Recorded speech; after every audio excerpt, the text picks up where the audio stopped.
Domingo. Y tenemos, para cerrar, una invitada a la altura, la ministra del Interior, Carolina Toa. ¿Cómo está, ministra? Muy bien, muchas gracias. Cerrando este ciclo, además, con nosotros. ¿Cómo se evalúa lo de las pensiones de gracia en la moneda? ¿Es una crisis? Es una situación indignante, en primer lugar. Las pensiones de gracia se formularon para entregar una reparación a las personas que sufrieron daños graves durante el estallido. Y que esto termine, la discusión que estamos hoy día, es porque ese proceso tuvo falencias, sin duda alguna. Entonces, ¿cómo lo vemos nosotros? En primer lugar, como una situación indignante, en segundo lugar, como una situación que hay que corregir. Por eso es que hemos estado abocados las últimas semanas, los equipos, a revisar los casos que originalmente generaron la alarma, que eran aquellos con antecedentes penales. Se ha hecho un trabajo muy exhaustivo, teniendo ahora sí ya la información completa. Originalmente no se podía acceder a ella, hoy día sí. Y eso va a traducirse en los próximos días en que un número, todavía hay que revisar, el presidente tiene que hacer la última revisión, pero ya hay un número seguro de 25 pensiones que se van a dejar sin efecto y otros casos más que todavía tienen que revisarse. Pero además, después de esto, se tiene que corregir este procedimiento futuro y el presidente nos ha instruido que en aquellos casos en que no hay tema de antecedentes penales, igualmente se haga una revisión, carpeta por carpeta. Ahora, quiero decir que en el tema de los antecedentes penales lo que hubo es que ningún procedimiento de otorgamiento de pensiones de este tipo consideraba este aspecto.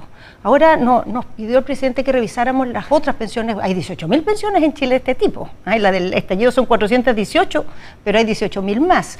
Y al mirar, por ejemplo, una muestra se hizo con los portuarios, una muestra, todavía sin los antecedentes completos, porque esos no son accesibles salvo que haya algunos elementos adicionales. Ya ahí el 10% tiene antecedentes penales. Entonces es posible que esto haya estado pasando por largo tiempo porque no estaba contemplado revisar los antecedentes penales. Pero en el transcurso de este debate se ha ido viendo que el proceso requiere una revisión más profunda.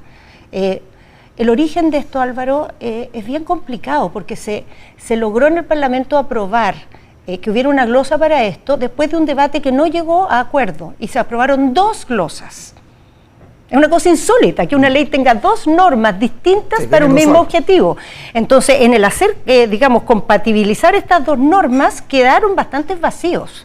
Eso es lo que trató de hacer primero el subsecretario Gali en su oficio que reglamenta cómo se van a aplicar estas reglas y después seguimos nosotros aplicando lo mismo, pero claramente la normativa podría haberse hecho mucho mejor si se hubiera logrado un acuerdo. Los 25 casos que se van a dejar sin efecto, eso ya están definidos, ¿no? ¿Cuáles son? No se los puedo cantar, pero le puedo decir primero que en esos casos no hay personas con pérdida de globo ocular. Ya. O sea, se ha tomado la decisión de que hay daños que tienen tal cuantía que no es relevante que haya antecedentes penales. Pero hay casos en que el daño es de mucho menor entidad, hay antecedentes penales muy importantes y a nosotros nos parece además, dada la complejidad que tuvo este proceso por la razón que dije recién, que es mejor dejar sin efecto esas pensiones, porque esas personas y cualquier ciudadano chileno tiene siempre la alternativa de ir a los tribunales y pedir una indemnización por la vía regular. Es cierto que es un proceso engorroso, largo, pero es el que ocupa la ciudadanía habitualmente cuando siente que ha sido menoscabado por parte del Estado. Ya. Entonces hay siempre esa otra opción y a nosotros nos parece que para pensión de gracia, en estas condiciones, en esos casos, sería mejor retrotraer. Ya, pero ministra, por ejemplo, una persona que fue condenada por violación y perdió el globo ocular. No se va a tocar esa pensión de gracia. ¿No se va a tocar? No.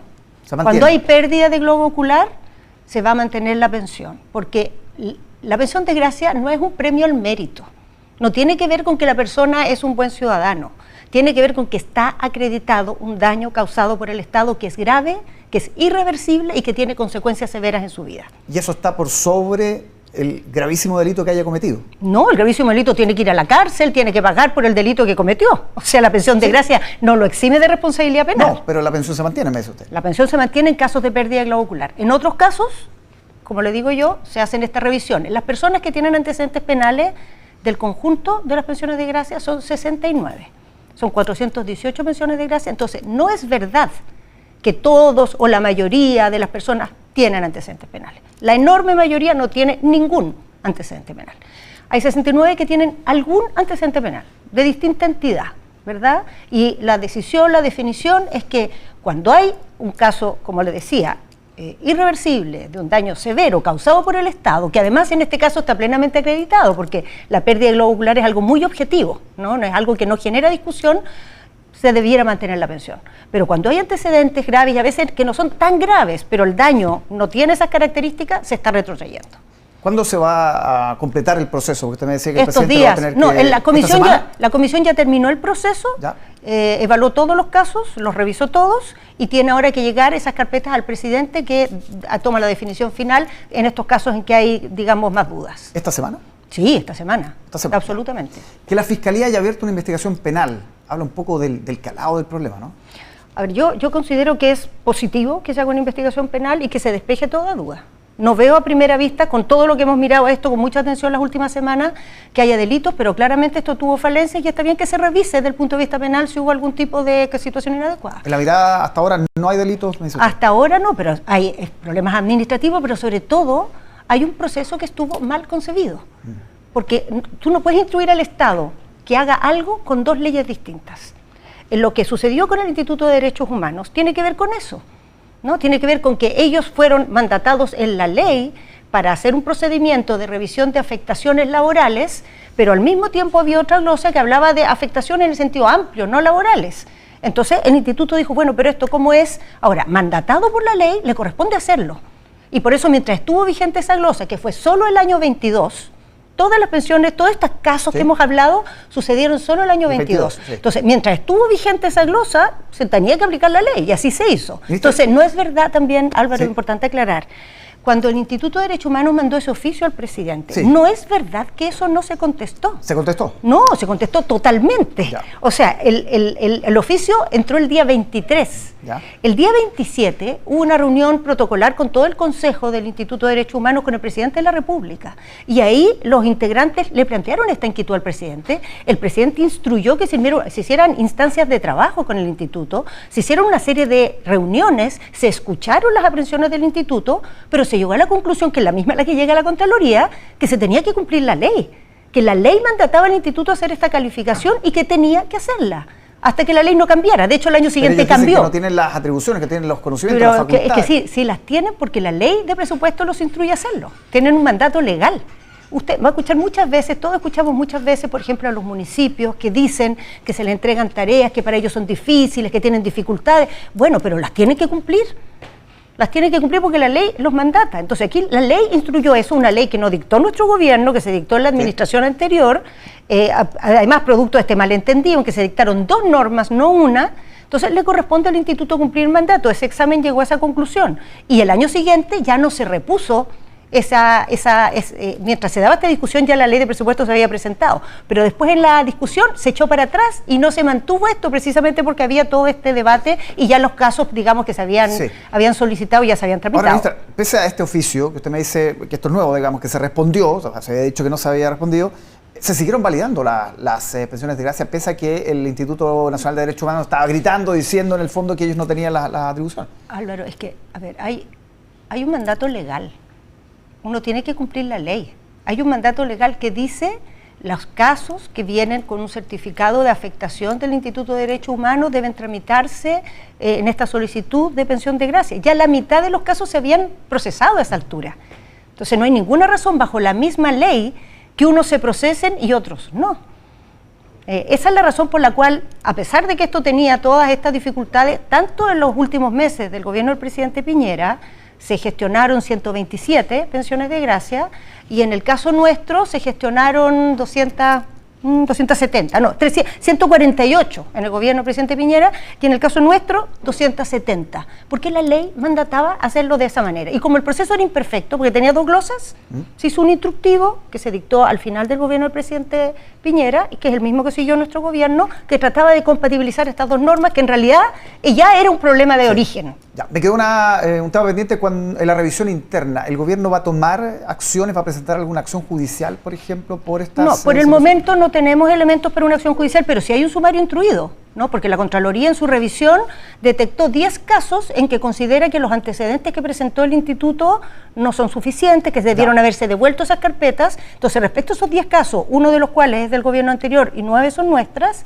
se tiene que hacer un sumario y identificar si hay algún tipo de falta administrativa. Y, por ejemplo, querellas contra quienes hayan postulado el beneficio de manera fraudulenta, evidentemente con estas fotos que... Sí, si llegamos, el presidente nos instruyó que revisáramos todas las carpetas.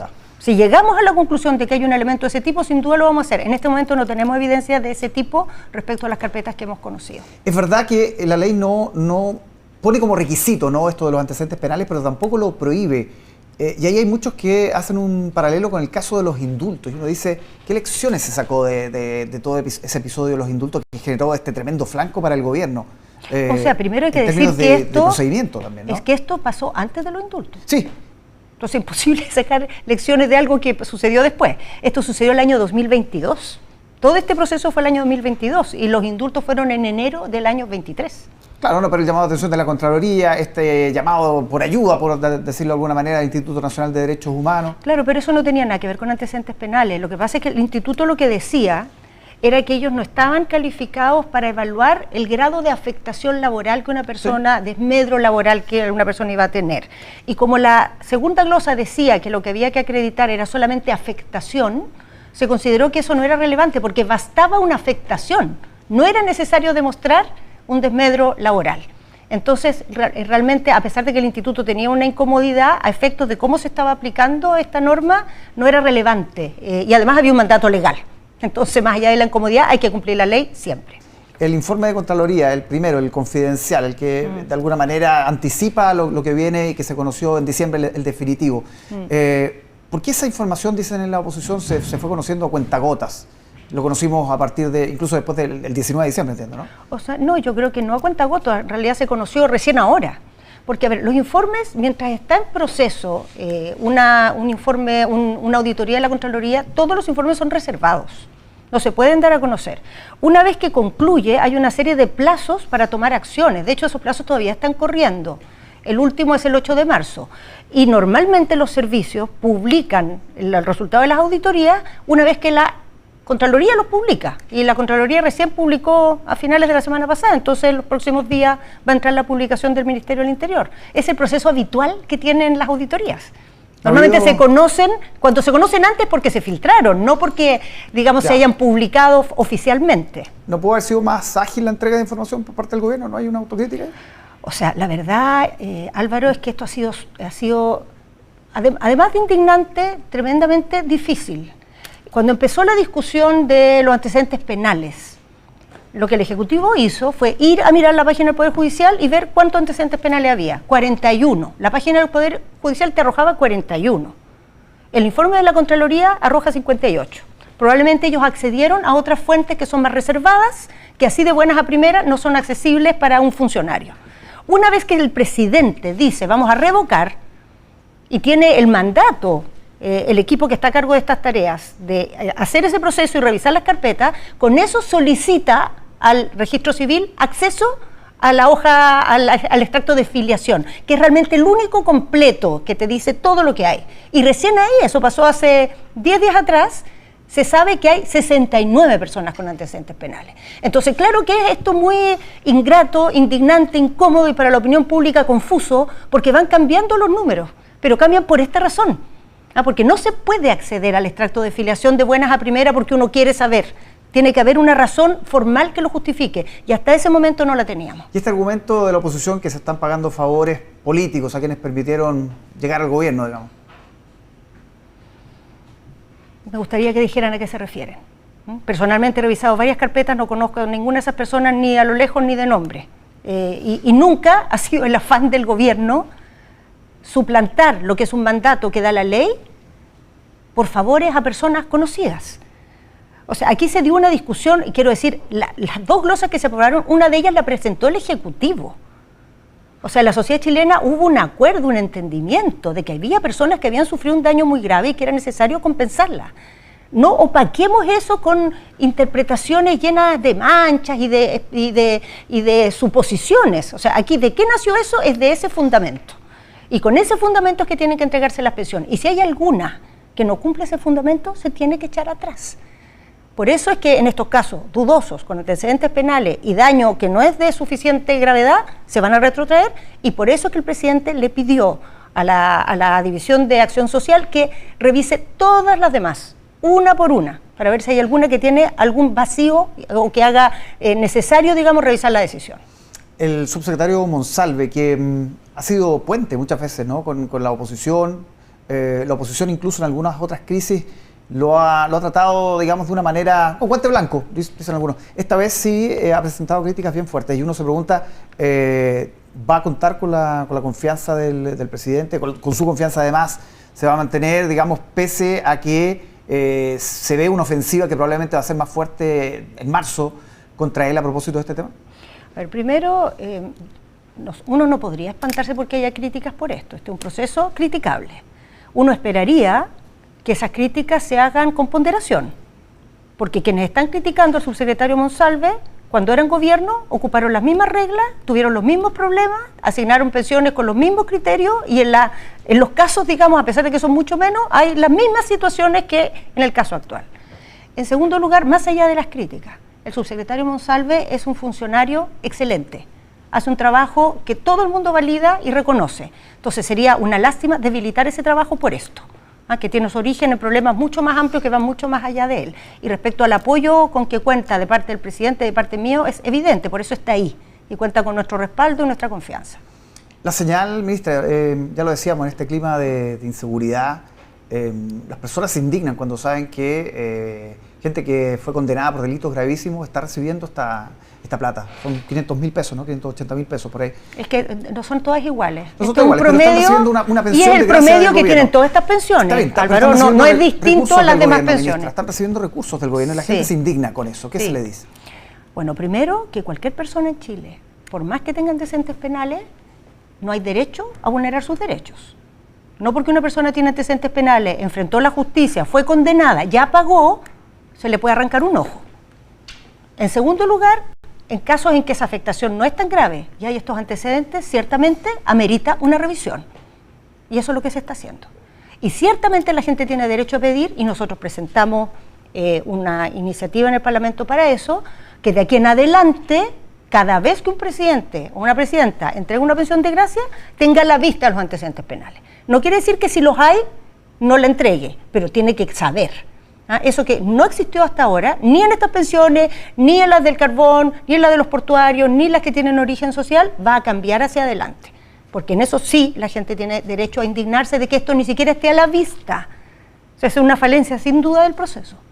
Uno de los partidos de gobierno más poderosos, el Partido Comunista, ha advertido que podría ir a la Corte Interamericana de Derechos Humanos si se revocan algunas de estas pensiones de gracia. Y uno dice, ¿qué pasa al interior, digamos, con el PC, digamos, advirtiendo sobre esto?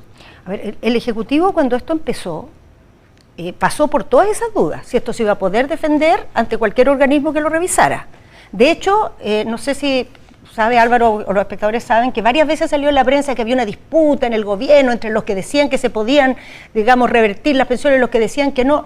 Nunca hubo una disputa, todos siempre supimos que se podían revertir. Lo que pasa es que estábamos evaluando cómo iba a funcionar esto si se cuestionaba en tribunales nacionales, internacionales, el Tribunal Constitucional, las Cortes de Justicia regulares, y esa evaluación que le hicimos muy detalladamente, tomando en cuenta todos los elementos, nos llevó a la conclusión de que íbamos a poder defender esto en cualquier lugar donde se cuestionara.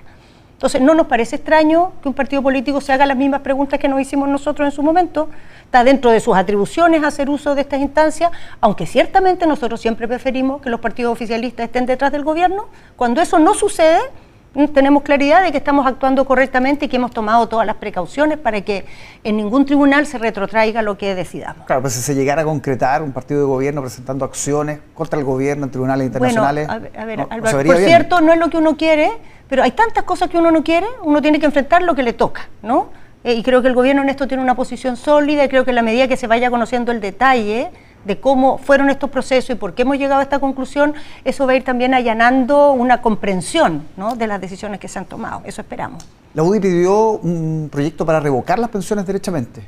No sé si se lo han planteado o qué piensa de eso. Sí, pero nosotros llegamos a la conclusión de que no era necesario, que había una atribución administrativa y que lo que sí era necesario era corregir el proceso hacia adelante. Entonces nosotros lo que queremos hacia adelante es que siempre se tengan que mirar los antecedentes penales en primer lugar y segundo, que una persona que ya tiene la pensión de gracia, que ya obtuvo una gracia presidencial, si comete delitos de una cierta gravedad hacia arriba, la pierda. Porque cuando tú tienes una gracia presidencial, tienes que comportarte adecuadamente. Bien, hablemos de la reforma a las pensiones, una cáscara sin contenido, dicen en la oposición, se aprobó la idea de legislar, pero los aspectos fundamentales quedan para una definición en marzo, en la incertidumbre, donde sabemos que en el Senado el gobierno no tiene suficientes votos, que va a tener que negociar prácticamente todo. ¿Cómo se analizó en la moneda del comité político esta aprobación, pero también una victoria, dicen algunos, a lo pirro? A ver, primero, Álvaro, se han dicho dos cosas que quiero ambas aclararlas. Primero, que esto es un cascarón vacío, y segundo, que es ideologismo del gobierno. Nosotros creemos que esto se haya votado y se haya aprobado en general es un avance. Después de 14 meses podemos continuar esta tramitación, y en esta tramitación se logró la aprobación de elementos muy significativos. Es verdad que hay algunos que no se aprobaron, pero de los 21 temas más importantes que tiene la reforma, 18 se aprobaron. Esta reforma, lo que se aprobó, ya es más grande que la reforma previsional de la presidenta Bachelet. Ya es más significativa desde el punto de vista de cómo cambia el sistema de pensiones. ¿Ya es más grande eso? Sí, ya es más grande con lo que hay. ¿Qué se aprobó? Se aprobó que exista una PGU con un sistema de financiamiento propio. Se aprobó la división de la industria. Se aprobó que la comisión no fuera por el sueldo, sino por saldo acumulado de ahorro. Se aprobó que hubiera licitación de afiliados. Se aprobó que se aumentara la renta máxima imponible, y se aprobó que existiera el seguro social, aunque no su funcionamiento, pero sí la existencia del seguro social. Y por último, se aprobó que el sistema previsional deba garantizar un sistema por el cual se igualen las pensiones de hombres y mujeres. Si eso es un puro cascarón, es no conocer lo que es la realidad de un pensionado y cómo estas cosas afectan a los pensionados. Ya, pero hablemos de... Y que hay ideologismo, quiero decir, ¿sí? Que hay ideologismo. A ver, este proceso, estos 14 meses en que hemos estado trabajando, para el Ejecutivo, que tiene mucha conciencia de no tener mayoría ni en la Cámara ni en el Senado, significó dar una serie de pasos. Este proyecto es un proyecto diametralmente distinto del original. El Ejecutivo ha cedido mucho. Quien ha tenido ideologismo y no ha cedido al final del día en la votación es la derecha.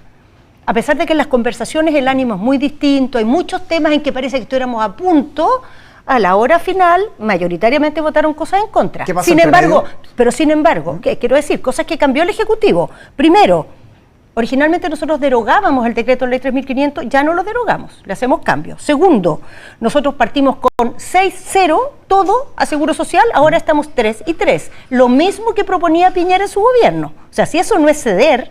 Tercero, nosotros abandonamos la idea de las cuentas nacionales. Un tema que tanto insistió la derecha, ese tema se abandonó. Nosotros pasamos de que iba a haber un administrador de cuentas del Estado a que haya un administrador licitado. Nosotros pasamos de que iba a haber un administrador de inversiones del Estado a que ese administrador sea licitado. De consecuencia, si esto no es ceder, si esto es estar pegado en la ideología, yo realmente digo, ¿en qué mundo se considera que ceder esto es poco?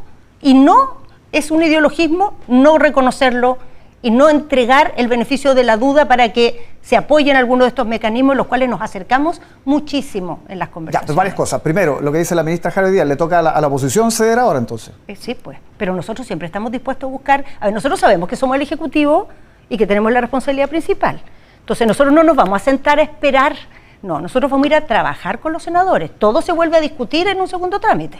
Entonces hay terreno para rediscutir incluso estos temas en que se avanzó, pero sobre la base de que hemos dado muchos pasos y que para conversar se requiere buena fe y debe reconocerse que el Ejecutivo ha dado muchos pasos. O sea, si se sigue diciendo que esto es puro ideologismo y es un cascarón vacío, se está negando la verdad. Y a partir de la no verdad es muy difícil entender. Sí, el cascarón vacío por el 3-3, que tiene una suerte bien efectivamente, incierta, ¿no? Efectivamente, a ver, el corazón de la dificultad que ha habido en este debate es qué se hace con el 3-3. Eso, o sea, en el 6, con el 6, que es el 6, que quiero decir, es una cotización de los empleadores. Sí. Mucha gente está confundida y creen que le vamos a quitar el 6 a su ahorro. El ahorro de las personas no se va a tocar. No. Esta es una cotización adicional que van a hacer los empleadores y hay que decidir cómo se va a administrar y se va a distribuir. Y para eso yo creo que lo importante es no irnos a la discusión 3-3, 4-2, no, sino que ¿qué queremos lograr con este 6? ¿Verdad? Porque cuando se dice de ir todo a cuentas individuales, todos felices de que mientras más grandes las cuentas individuales mejor, por cierto, pero si uno se va 100% a cuentas individuales, no puede subir las pensiones ahora, no puede igualar hombres y mujeres. Entonces, la derecha dice que quiere subir las pensiones ahora, dice que quiere igualar hombres y mujeres, pero eso no se logra con el 6-0. Entonces, primero fijemos el propósito. Y fijado el propósito, veamos pragmáticamente cuál es el mecanismo mejor para lograrlo. ¿Qué le pasó cuando escuchó al diputado Diego Ibáñez la alusión a... Bueno, me preocupé pues, me preocupé porque claramente no ayudó esas palabras. No ayudaron, pero no quiero entrar en calificarlas, no me parece útil, pero claramente en ese momento no fue algo que ayudara. ¿Le llamaron la atención? ¿Lo llamaron después? ¿Le dijeron algo? Por supuesto, todo el mundo conversó en esos minutos, horas. ¿Usted habló con él? ¿Le dijo algo? Sí, no, escribimos, sí. Ya, lo retó. No, a ver, el diputado inmediatamente con las personas aludidas tuvo conversaciones, intentó calmar de alguna manera, echar para atrás lo que había pasado, pero bueno, igual esto no ayudó. A pesar de ese esfuerzo que él hizo, igual esto fue un problema. ¿Y a la senadora Rincón la llamaron? Porque mal que va el demócrata... No, nosotros personalmente no. Ya, ella va a ser bien importante en lo que viene en marzo. Bueno, todos los parlamentarios son importantes. Claro. Con todos tenemos que hablar, así lo hicimos en la Cámara de Diputados. Aquí se han tenido conversaciones para todos lados y se van a seguir teniendo. El Ejecutivo tiene la disposición y tiene la decisión de hacer todo lo que esté de su parte para que tengamos una respuesta para las personas mayores que viven de la jubilación. Ya, ¿la reforma a las pensiones todavía puede ser el gran legado de este gobierno? Yo creo que va a ser uno de los legados esenciales de este gobierno y no va a ser el único. ¿Cuáles son los otros? Yo creo que este gobierno va a dejar el Estado fortalecido en sus capacidades de enfrentar los temas de seguridad. Yo creo que el Estado va a dejar una agenda acordada de cómo reestimular el crecimiento y yo creo que el Estado va a dejar un pacto que va a permitir un cambio tributario que le dé sustento a los derechos sociales que las personas vienen pidiendo hace tanto rato y que desde el estallido no hemos logrado responderles. Bien, vamos a la agenda de seguridad, los temas más duros, con lo más fresco además que tiene que ver con este doble asesinato en Mayúa, tremendo. Los siguieron desde Santiago, le hicieron una encerrona, los bajaron, les dispararon. Es distinto probablemente a los delitos que veníamos escuchando en el último tiempo. Si tiene más antecedentes, sabemos que hay detenidos. Hay un ultimátum también de los camioneros a propósito de esta situación. Sí, con los camioneros hay espacio de trabajo que ha llevado el subsecretario Monsalve hace tiempo para pensar medidas de refuerzo para ellos. Y en este caso, que es un delito gravísimo, con personas fallecidas, con un niño de 15 años herido, se activó un operativo gigantesco. De hecho, están detenidas ya las personas, identificadas y detenidas, y yo espero que sean realmente duramente sancionadas. Estamos teniendo una capacidad de respuesta policial que va creciendo, ha ido creciendo sustantivamente para responder a estos delitos, pero este delito no es un delito que suceda aislado, ¿no? Nosotros hemos tenido durante el año 23 un esfuerzo muy grande de todas las agencias que intervienen, de las policías, del fiscal nacional, del fiscal, del Ministerio Público, no solo de él personalmente, de Gendarmería, de varias agencias más que intervienen para ponerle, un freno a esta alza con que vienen los homicidios hace tiempo en nuestro país, los delitos más violentos y las armas en general. Todavía no tenemos el balance del año, tenemos del primer semestre, pero ya sabemos por los datos provisorios que a pesar de que durante el 2023 esta curva logramos frenarla bastante, en el mes de noviembre, especialmente en diciembre, las primeras semanas de enero, ha habido un salto en los delitos violentos y sobre todo en la violencia de esos delitos más violentos. Hemos visto homicidios especialmente escabrosos, horrendos, que son cosas que a todos nos impresionan, nos horrorizan y que requieren una respuesta intensificada. Por eso como Ejecutivo hemos estado trabajando no solo, hemos trabajado también con los municipios, ha habido varias reuniones con los municipios, hemos tenido una serie de sesiones con las policías, también con las Fuerzas Armadas, para pensar medidas adicionales que se implementen en esta etapa y para lograr que no retrocedamos lo que logramos durante el 23 y que profundicemos estas estrategias que hemos ido desarrollando. En la próxima semana seguramente vamos a tener esa agenda ya definitiva y la vamos a anunciar formalmente, pero hay un avance bastante claro de la dirección en que vamos a ir. Ya, ¿pero qué se puede adelantar?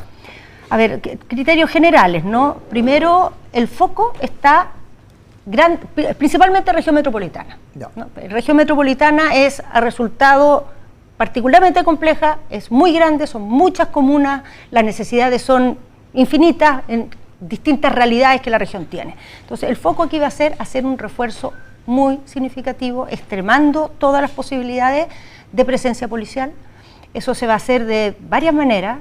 Una muy importante es que vamos a hacer una red de puntos de control en toda la región, de aproximadamente 50 puntos de control móviles que van a estar funcionando de manera permanente, van a partir en febrero hasta llegar a 50 en las siguientes semanas. ¿Permanente? ¿Eso se queda? Sí, eso se queda. En segundo lugar, vamos a hacer una reorganización y también una mejora en cómo nos complementamos con militares en zonas que tenemos estado de emergencia para permitir un refuerzo de funcionarios efectivos COP, que son carabineros de orden público, ¿sí? Digamos, los más preparados para enfrentar situaciones violentas, junto con el GOPE, que va a significar más o menos trasladar un 10% de la fuerza COP en total para reforzar en la región metropolitana.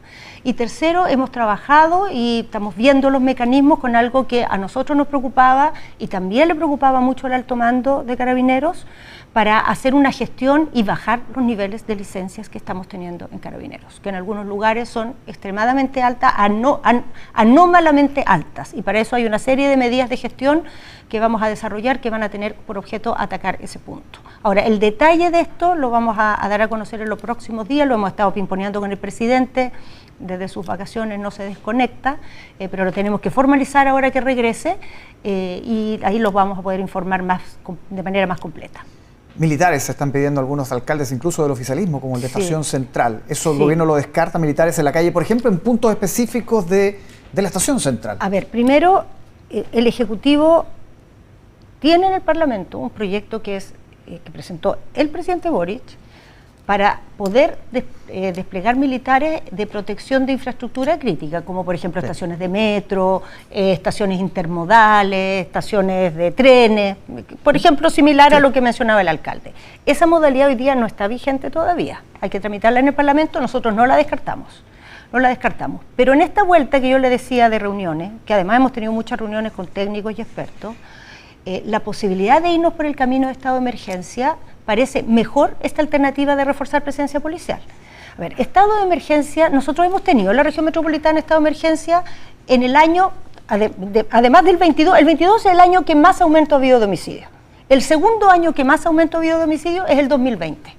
Y el 2020, que fue el segundo año de más aumento de homicidios, hubo estado de emergencia todo el año. Y además toque de queda. Pandemia. Ecuador, que viene en esta situación que acabamos de conocer, previo a vivirla, ha estado en estado de emergencia por varios periodos y no logró resolver este problema a través de estado de emergencia. Entonces, presencia militar en lugares acotados a través de infraestructura crítica puede ser, cuando tengamos la ley vigente no lo vamos a descartar, pero estado de emergencia, que es otra cosa, que implica que los militares asumen la seguridad pública, la experiencia no nos habla bien de eso. Ahora quiero decir algo, Álvaro, importante, porque escuché el tramo anterior. ¿Sí? Nosotros en el gobierno entendemos hoy día la prioridad, la seguridad con máxima prioridad. Entendemos que hay que desplegar los mayores recursos posibles, por eso se han reajustado los presupuestos de esa manera. Por eso tenemos una política contra el crimen organizado, por eso tenemos calles sin violencia, una estrategia en el sur, una en el norte, por eso tenemos una agenda legislativa y entendemos que seguimos al debe, que hay que reforzar, que hay que responder, que hay que coordinar mejor. Estamos trabajando para eso. No minimizamos en lo más mínimo este problema. Pero es una liviandad decir que nosotros vamos por el mismo camino del Salvador. El Salvador llegó a tener 107 muertos por cada 100.000 habitantes. El país de Latinoamérica con más altos índices de homicidio. Chile ha duplicado sus homicidios, pero tiene 6,7%. ¿Quién dijo que vamos en el camino del Salvador? Se dijo en la franja anterior, aquí mismo. Ya. Entonces, nosotros no vamos en el camino del Salvador. Tenemos un problema severo, en la máxima urgencia, pero hemos reaccionado, estamos frenando esta cosa, el Estado está activado y vamos a evitar llegar a esa situación. Chile no va a llegar a la situación del Salvador. Está todas las voluntades, todas las energías y las prioridades para que eso no pase, pero además tampoco estamos en otro sentido. Chile no es un país que tenga una economía que esté en un descalabro. Chile evitó todos los escenarios peores que se anunciaron que venían. Y el año que viene es un año que viene mucho mejor. ¿Estamos satisfechos con la economía? No, pues, no estamos satisfechos. Por eso estamos con una agenda de crecimiento, por eso estamos tratando de hacer un pacto fiscal para mejorar las capacidades del Estado de actuar. O sea, esto no tiene nada de conformismo. Pero cuando uno empieza a errar los diagnósticos y empieza a confundir el país con situaciones que no tienen nada que ver, toma medidas equivocadas. Entonces, apuntemos bien dónde tenemos los problemas. Y con homicidio, delitos violentos, tenemos un problema. Entendámoslo y enfrentémoslo. Sí, ministra, me quedo pendiente lo de los militares. Usted dice, cuando esté la ley lo vamos a evaluar. ¿De qué va a depender, por ejemplo? Aplicarlo en partes específicas de Santiago. Bueno, en primer lugar, de la evaluación que haya en ese momento, ¿no? Hay que mirar en el momento. En segundo lugar, de un diálogo que hay que hacer muy profundo de coordinaciones, porque tener militares desplegados en lugares donde también están las policías requiere un trabajo conjunto que hemos aprendido ahí donde tenemos esas coordinaciones, que es vital para tener buenos resultados. ¿Qué van a hacer los militares en esa hipótesis? Que no, de qué se van a hacer cargo, cómo se van a combinar, por ejemplo, si sucede un delito en el entorno, cómo van a actuar los militares o van a actuar los policías. Todas esas cosas hay que discutirlas bien para lograr que cuando uno toma una medida de ese tipo sepa a lo que se va a tener cada parte y cuáles son las responsabilidades de cada uno. Esa ley está con urgencia, sí. Nosotros esperamos que se despache rápido porque en teoría hay bastante acuerdo en crear este mecanismo. Sí, debería ser luego. No, me estaba acordando que la semana pasada en este mismo programa la delegada Constanza Martínez dijo que siempre está en evaluación de decretar estado de excepción aquí en la región metropolitana. Así es. Entonces mucha gente se pregunta qué tiene que pasar para que eso ocurra. Que nos convenzamos que es una buena medida, pues. Que se convenzan las Fuerzas Armadas cuando nos sentamos con ellos a conversar de la posibilidad de esta hipótesis, cómo se le imaginan, qué pasaría, qué problemas habría, si conviene, si no conviene, ¿Ellos no están si es convencidos? mejor. O sea, ninguno de los actores que tiene realmente un conocimiento detallado de esto cree que esta es la medida que más necesitamos. Ahora, nosotros hemos llegado a la convicción de que las Fuerzas Armadas sí pueden ayudarnos, porque primero está la infraestructura crítica, y segundo, podemos reforzar o reordenar los lugares donde están desplegadas las Fuerzas Armadas para que cubran aún más los servicios que están haciendo y de esa manera podamos tener, por ejemplo, algunos funcionarios COP que puedan desplazarse a la región metropolitana. Entonces podemos hacer un trabajo coordinado con las Fuerzas Armadas. Esta semana hablamos de pensiones de gracia, hablamos de la reforma de las pensiones y por primera vez en varias semanas nos hablamos de Cheese and Wine, ¿no? De esos encuentros con Salaquet. Pero hay muchos que parece que van a empezar a cobrar cuentas en marzo, sobre todo a los ministros Rojas, Grau. Ahí me parece que todavía hay, dentro del oficialismo, gente que está pidiendo explicaciones por la actuación de esos dos ministros. ¿Qué se les dice? Bueno, yo creo que los ministros han dado bastantes explicaciones y han hecho públicas todas las características de estas reuniones, ¿no? Desde quienes participaron, de cuáles temas se trataron. ¿Es un tema cerrado para el gobierno? Del punto de vista de la información que hay que entregar, sin duda, pero creo que hay otros aspectos en que se abren muchos temas hacia adelante. Yo creo que, por ejemplo, a propósito de un proyecto de ley que el gobierno viene preparando desde el inicio, en realidad desde el año antepasado, vamos a mejorar, subir los estándares de la ley de lobby. Nosotros vamos a llevar al Parlamento una legislación que va a tener una ley de lobby mucho más estricta, más amplia, más detallada.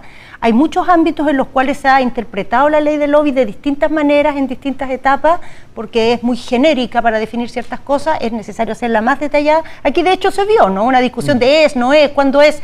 Bueno, de acuerdo a cómo está definido la ley, puede no serlo, pero uno puede cambiar ese estándar en otro momento. Entonces el Ejecutivo es partidario de tener una legislación más precisa y más exigente en este tema. Esa es una de nuestras conclusiones evidentes. Ya, la reunión a la que usted fue, 19 empresarios, ¿no era lobby? Absolutamente no. Era una charla con pregunta y respuesta, no era ninguna petición, no eran actores, digamos, relacionados. Era gente toda distinta, de distintos sectores. No tenía ninguna agenda de peticiones. ¿No peticiones específicas de ningún tipo. Es una charla de la política del gobierno, de la estrategia de seguridad y preguntas al respecto. Ya. Plaza Italia, remodelación. ¿Hay plazos, fechas? ¿Qué viene ahí?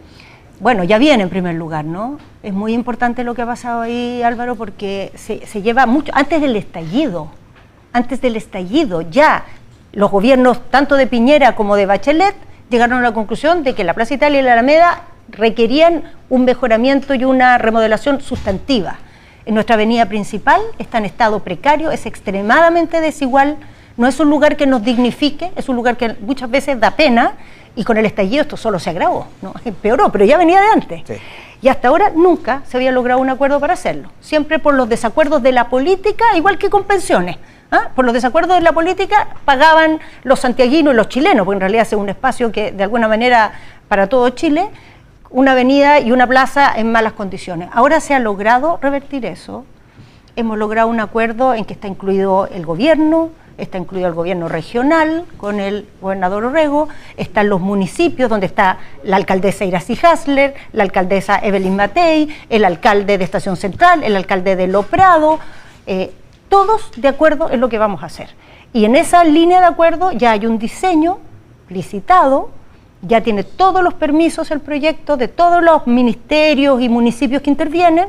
La licitación se va a subir ahora en febrero, las obras van a empezar en mayo, y en paralelo hay más de 20 intervenciones que se hacen en la avenida, en el bandejón central, en la ciclovía, en las veredas, en ciertos nudos, como por ejemplo Los Héroes, que es una cosa, un lugar desastroso, lamentable, o el Parque Las Heras, que se va a remodelar entero en Lo Prado. Entonces, la verdad es que vamos a dejar atrás una historia de fracasos, de frustraciones, y tener la plaza y la avenida que nos merecemos. ¿Va a haber un sitio de memoria? Porque esta semana hubo una polémica, la alcaldesa sacó una placa que se había puesto a propósito del denominado Jardín de la Resistencia. Sí, pero esa placa era informal, no era parte del proyecto. A ver, la alcaldesa ha tenido conversaciones con la rectora de la Universidad de Chile, que está haciendo una propuesta que tiene por objeto dejar algún reconocimiento a todas las personas que perdieron la vida a propósito del estallido.